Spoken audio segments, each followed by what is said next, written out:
Sini deh kalian lihat. Apa? Sini. Ah, Kalian sadar gak sih kalau airnya makin lama makin naik? iya deh. Soalnya setahu aku tuh airnya gak setinggi sekarang.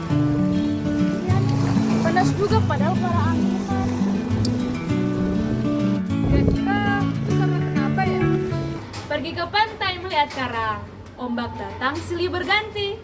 Cakep. Air laut kini semakin meninggi. Bukan bayang-bayang. Yuk kita bahas dampaknya bagi bumi. Ayo. Kenaikan muka air laut merupakan salah satu dampak utama dari pemanasan global yang sedang terjadi di bumi.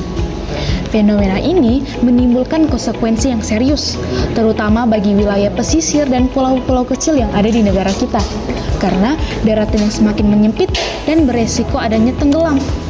Secara ilmiah, hal ini terjadi akibat meningkatnya gas rumah kaca seperti karbon dioksida yang menahan panas di atmosfer. Suhu bumi yang meningkat menyebabkan es di kutub dan glacier mencair, serta air laut mengalami pemuaian dan akan menyebabkan penambahan volume air laut dari waktu ke waktu. Akibatnya, wilayah pesisir menjadi semakin rentan terhadap banjirop, abrasi pantai, serta kerusakan pemukiman dan lahan.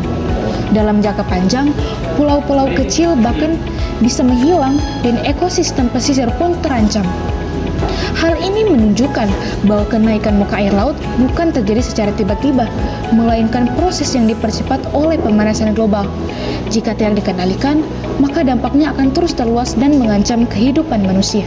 Perubahan iklim menyebabkan berbagai dampak yang merugikan bagi manusia dan lingkungan. Pemanasan global membuat es di kutub mencair, sehingga permukaan air laut naik dan dapat menenggelamkan daerah pesisir.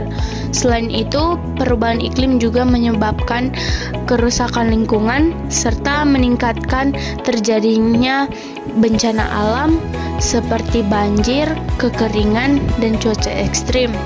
Dampak lainnya adalah terganggunya produksi makanan karena cuaca yang tidak menentu, sehingga dapat menyebabkan gagal panen dan berkurangnya ketersediaan pangan.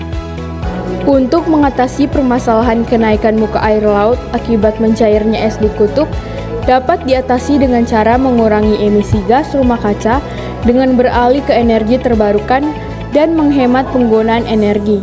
Selain itu, perlindungan wilayah pesisir dapat dilakukan melalui pembangunan tanggul, penanaman mangrove, serta pengelolaan lingkungan yang berkelanjutan.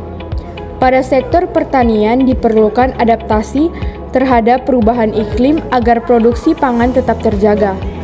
Upaya ini harus didukung dengan kebijakan pemerintah dan kerjasama internasional agar dampak perubahan iklim tidak semakin memburuk.